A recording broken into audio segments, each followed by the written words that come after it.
Hey FlossTube, I'm back. It's Leslie with That Cat Flossing, and I know I'd mentioned a couple of times on some of my previous floss tubes and on, I think, Stitch Mania or Cross Stitch Addicts that I was working on some project bags. And I found wonderful tutorials by Vonna Epperson Pfieffer, the Twisted Stitcher, and by Suzette, the Primitive Stitcher. And I can recommend both of those to you. They are extremely concise and organized, and if I can do it, you can do it kind of thing. And I will put links to both of those in the comments when we're done. So, let's get started. The first bag I made was the one with the pattern from Suzette, the Primitive Stitcher. And this is it. It is a zipper bag. It's got a 14-inch zipper in the top. It's lined with a contrasting fabric. Now, you could do it all out of one fabric if you wanted to, but I did what she suggested and used the 3 different colors just because I like pretty colors. But you can do it however you want. One material would be fine. My zipper foot arrived. I got the zipper in without a tremendous amount of difficulty. I noticed a comment from Lynette, who does homesteading on the home front, that she had installed multiple zippers on her bags without using a zipper foot. I was not that confident in my ability to do that, so it was, I think, $4.99 for the zipper foot. It wasn't an exorbitant amount of money, so it was easy enough to get. And I'm very, very happy with this bag. It did take me a while. I'm not a novice stitcher. I took some stitching classes when I was, 4-H kind of class when I was 10 or 11, and then one of my aunts kind of helped me learn to sew. And so I sewed quite a bit growing up. And then I did not do anything more complicated than sew up the seat of my husband's pants when he ripped them out for probably the last 20 years or more. So it wasn't a complete novice, but I'm certainly not an experienced, professional quality seamstress by any stretch of the imagination. And I found, like I said, both tutorials very easy to follow. This one, like I said, it's a little bit more complicated because you are having to piece the fabrics together, the contrasting front and top, and then the contrasting lining. But it was very, very easy to do. And the only exposed seam in this whole sucker is right down here at the very bottom, where you have to seam it closed after you've turned it right side out. And it looks very, very finished and professional. I'm real proud of myself with how it came out. The first thing I did, I watched the tutorial all the way through. And I watched it again and wrote down step by step. And she references her tutorial to a free Craftsy class. And I did print that out just so I would have the instructions, even though the sizes were incorrect on that. But it's a freebie, and I'll link it in the comments below also. So I wrote down all the steps, and I did screenshots of all of her little pictures of how, what sizes you need to cut everything. And then I made myself a pattern. And what I did was just cut one for each dimension that she mentioned in her tutorial. And I ended up with a total of 5 pieces. There's one that I don't see right here, but there is one more. There it is. And then because, bells, bells. Sorry about that. There we go. There's the 5th piece. And because I'm a little memory challenged, I did write on each one of them the dimensions, how many to cut. Like for this one, the main outside fabric, I needed to cut 1 for the main outside fabric and then cut 1 interfacing. And I used a mid-weight fusible interfacing for this, and all the materials were a lightweight polycotton blend.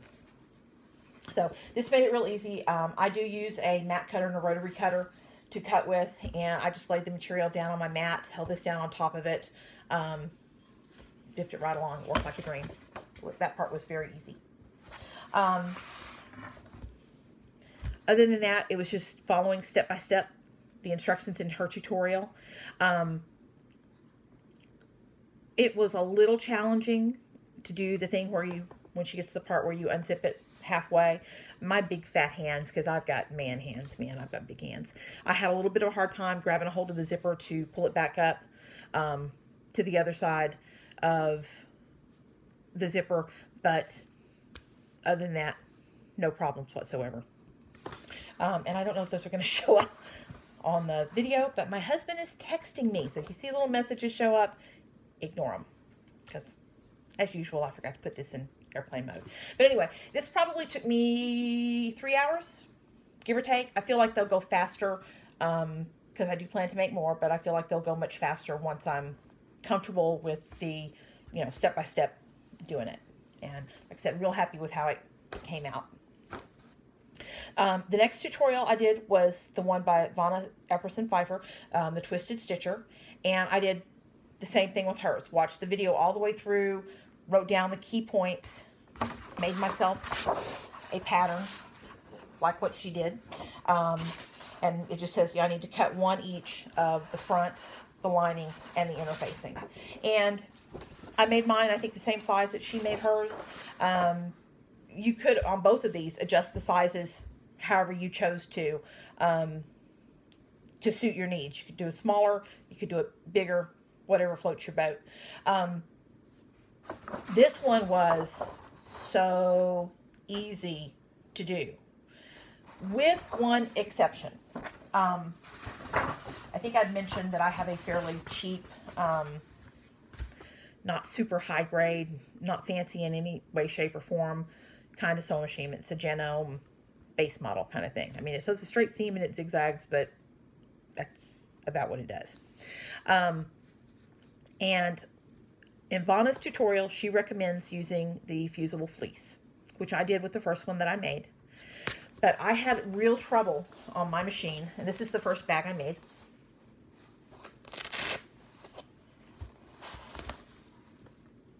It's already got my Lizzie Kate things unseen in there. I had real trouble on my machine, at least, sewing through the multiple layers of the fusible fleece and the material. Part of that may have been because this is material that I bought eons ago to make cage curtains for a cat show out of it and never used it. And it is a decorator weight cotton fabric. And I don't know if it was because the fabric was heavier weight or what, but I literally, on these places right here where the two layers, where there are multiple layers of fabric and 2 layers of the fusible fleece in there, I literally, my pressure foot would not lift high enough to go on there. I broke one needle. I changed out to a jeans denim weight needle. I was able to sew through it with that, although I had holy hell doing the back and forth. So I think that this is a function of, I probably, you know, no problem with Vonna's tutorial. This was a function of I was using a heavier weight cotton and fusible fleece, and I have a real base model sewing machine. But it definitely was doable. It ain't perfect. Ain't nothing I've ever done perfect. And this is no exception, but I took my husband's car into town this morning to get the oil changed, and I toted my little project bag with my cross stitch in there to sit at the Toyota dealership, and I got 3 separate comments from people on what a pretty bag I had. So thanks, Vonna. And this one was super easy, start to finish, an hour. On the second one, the first one I made, this one took me a little bit longer because, like I said, I broke a needle and had trouble with the thickness of what I was working on. I think if you stick to your lighter weight cottons, the fusible fleece will probably work fine for you. Or if you have a little bit more advanced sewing machine, it probably would work well. When I redo it again, I don't think my corners look very good, and they want to keep flipping up. I have ironed the living bejesus out of this thing, and they still want to flip up. And again, I think that may be because they're so thick. I did clip the curves, but still they want to flip up. But, you know, I may go try with a fusible fleece. My mother-in-law lives next door, God love her, and she is an expert seamstress and has a much nicer sewing machine than I do. And I may go try it on her machine with my luck. I'll just break her needle, but I may try it on that with a fusible fleece again before I abandon that, because I bought 5 yards of that stuff, so I need to use it. So This is the same bag. This is Vonna's tutorial again. Exact same bag. Except on this one, I use that mid-weight interfacing because, you know, I kind of learned my lesson on my machine with the fusible fleece. And came out perfectly. It is not... It doesn't feel as good as the fusible fleece really gives it a nice feel. And like I carry... I tend to take everything with me. I carry my little pin cushion full of needles and stitch markers and needle threader and all that stuff with me. And with the fusible fleece interfacing, you know, you can't feel any of this stuff poking through. I think you might on the bags with the regular interfacing to some degree. I don't think it would be a huge problem. But anyway, this is Vonna's pattern again. And I did make a little bit longer piece of stuff because I'm concerned about stuff falling out. The Velcro is a little bit longer than the 2 inches that she talked about. But I'm real happy with it. And this one, I literally got done start to finish in an hour. It was super easy. And of course, the more you do it, the quicker it'll go. But came out great. I'm real happy with it. And I have told myself I'm going to keep doing this because I got a whole bunch of things that I want to start in 2018. And I'm not going to allow myself to start more projects than what I have project bags to put them in.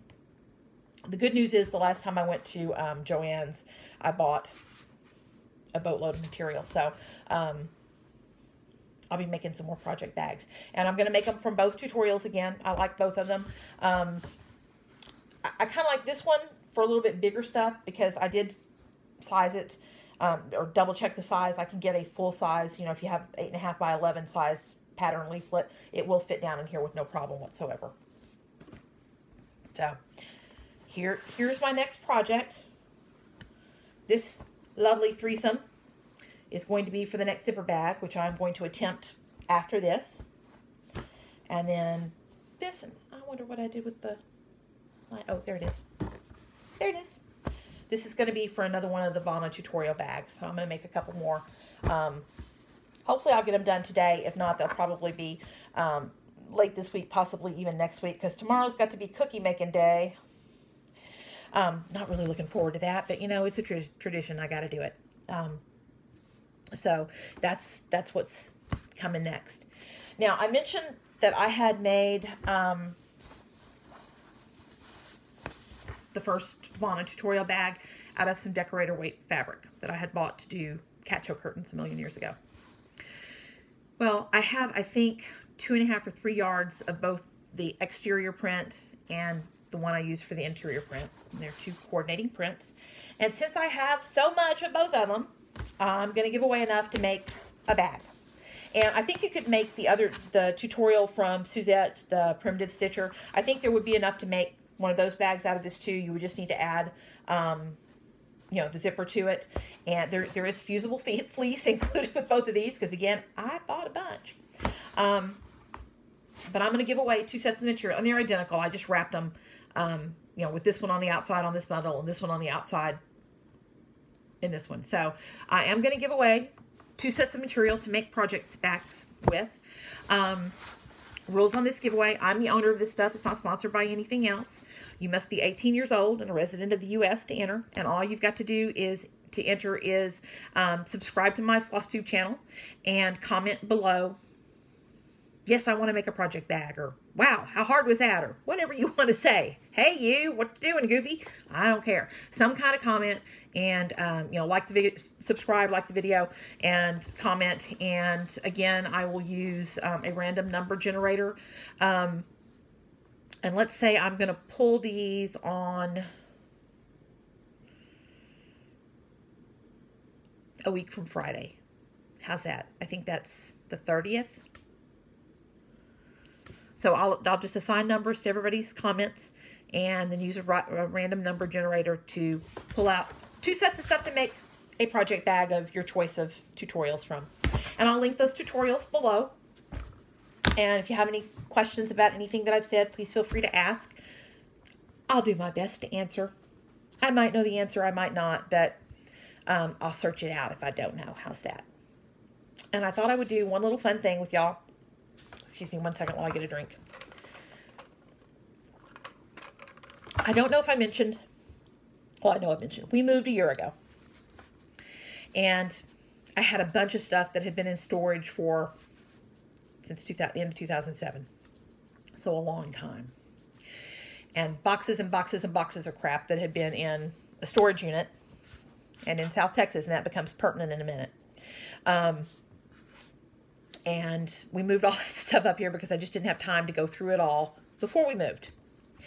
And so we moved all that stuff up here, and it's been out in a shed in my backyard until Sunday, because we are finally having electricity run out to the shed, so it can become a stud room for my stud boy, because you can't let the intact boy kitties have the run of the house, because you got to know who breeds who when, A, and B, they'll pee all over everything, and I don't want cat pee all over my house. So I love my cats, and I love breeding cats, but stud boy has to have his own room. So electricity's going out there this week. The electrician's here today working on it, and so I had to get all the... What that boils down to is I had to get all the crap out of the shed, which is now sitting in my garage, and I'm going through it and aggressively weeding stuff. Which brings me down to, I spent all day yesterday in my garage unpacking stuff. Other than the little bit I took to do a video yesterday, because I just needed a break. But one of the boxes I unpacked yesterday had this really cute little sewing basket in it, which I love. I'm a big fan of Mary Engelbreit stuff, and I've loved this forever. And I have wondered, whatever happened to that Mary Engelbreit sewing basket? Well, now I know. It was in storage since 2007. But I found it now. I'm happy about that. And it's full of stitching. Whoops. It's full of stitching stuff. So full, crap's falling out of it. Happily, one of the things it's full of is another little box of Thread Heaven, because, you know, can't have too much Thread Heaven since they're not in business anymore. So I'll add that to my little stash. And then I found this. This is a needle roll I stitched, and it doesn't look like I initialed it. This is a Shepherd's Bush needle roll kit. And apparently I finished stitching this one and, you know, did all the pull thread work and threaded the ribbon through it, and then stuck it in this little box and forgot it. So, yay! Found another needle roll. If I can find which pattern, Shepherd's Bush pattern it is, if it's currently in their store, I will also link that below so you know which one it is. Because it's a very pretty little needle roll. It says sheep, sheep at the top. Wonder why I picked that one. And then it's got my favorite colors, the pinks and mauves and burgundies in it. And it's got, I don't know if you can see some beadwork on it across here too. So I'm going to finish that up and add it to the other one that I can't leave out because my cats will chew on the ribbon. And then I found another needle roll kit. Now, this one's got all the pieces, parts in it, and apparently I had opened it but never gotten any further than that. But I've got another one to do. I found a fat eighth of this really pretty material that I bought God knows when, called Toasted Mauve. Really pink, really pretty pink. I don't know what I'll use it for, but I'll add it to my stash. Now, remember when I mentioned that this stuff had been stored outside, you know, in a, well, not outside, but in a storage unit since 2007. Let me find the one that's a problem with. Yep, there we go. I'm so bad because really pretty piece of yellow linen. I have no earthly idea what I started to stitch on here. Not a single flippin' clue. So I guess I'll look through my patterns and see if I can figure out maybe what that was supposed to be. I think it's silk floss. That's what it looks and feels like. If it looks familiar to you, let me know. But here's the problem. I don't know if y'all can see, but right here, I have a bad habit of storing my needle in the linen. And on this one, I don't know if y'all can see right here, but there are rust marks because South Texas is an extremely humid environment, and apparently being stored not in a climate-controlled situation, although supposedly it was air-conditioned, but yeah. Anyway, I have rust marks on here. So, we'll see what I can figure out, if I am able to get those out or figure out what this is. Or if nothing else, if I can't figure out what it is, I'm going to just, you know, rip it out and I'll use the linen for something else because it's too pretty a color to not use. But you'll notice I have moved the needle over to the side, and in a minute I'm actually going to throw that needle away because rusty. Rusty, rusty. Not a good thing. Rust is not your friend. Oh, this is actually the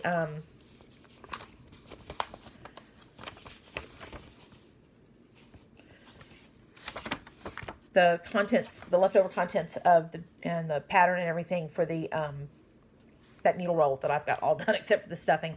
I'm looking for something that says the name of it. Shepherd's needle roll. Well, that would make sense. It says sheep, huh? Anyway, add that pattern back to my stash. And apparently I had some leftover silk floss from it too. So it's just interesting to find this stuff from, you know, eons ago.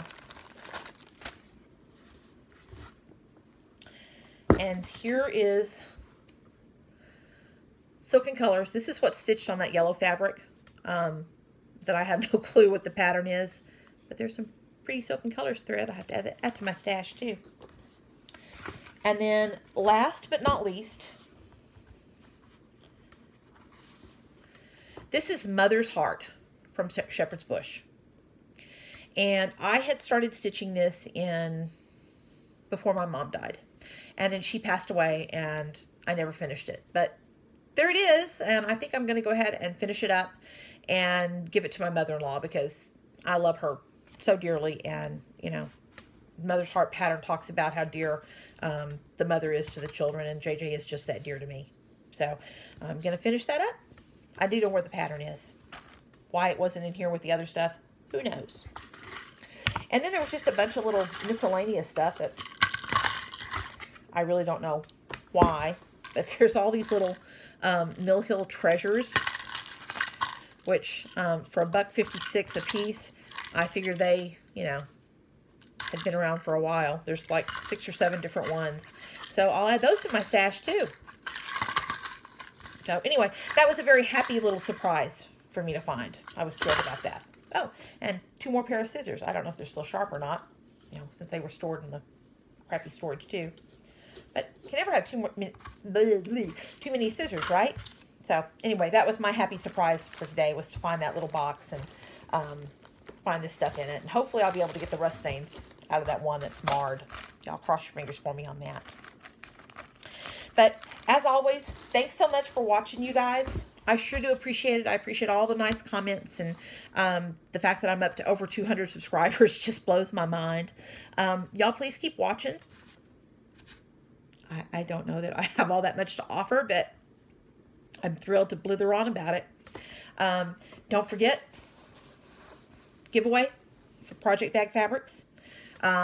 Subscribe, comment, like. I'll draw those on, what do we say, the 29th? Maybe it's the 30th. A week from Friday. New Year's Day's on Monday. No, the 29th is right. That's right. Sorry, no camera in front of me and, you know, brain fuzz. Well, I'm going to go see if my electrician's making any progress. And then I'm going to try to make some progress myself on a couple of project bags. Look up those tutorials. They're awesome.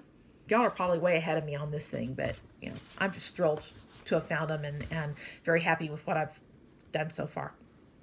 And I will look forward to talking to you again soon. Bye, y'all.